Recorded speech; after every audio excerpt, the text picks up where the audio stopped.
भागात संपूर्ण मुंबईमध्ये ज्याप्रमाणे गुरुजींनी सांगितलं की ज्या ज्या ठिकाणी सूर्य उगवतो त्या त्या सर्व ठिकाणी ही दुर्गा माता जाऊन निघाली पाहिजे। आहे तितुके जतन करावे, पुढे अनेक मिळवावे, महाराष्ट्र राज्य करावे जिकडे तिकडे।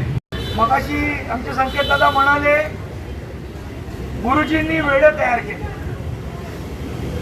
पण संकेतची एवढंच सांगेन की वेडे माणसांनीच इतिहास घडवलाय आतापर्यंत, दुसऱ्या शहाण्या माणसांनी। शिवाजी महाराज की जय, धर्मवीर छत्रपती संभाजी महाराज की जय, भारत माता की जय, हिंदू धर्म की जय।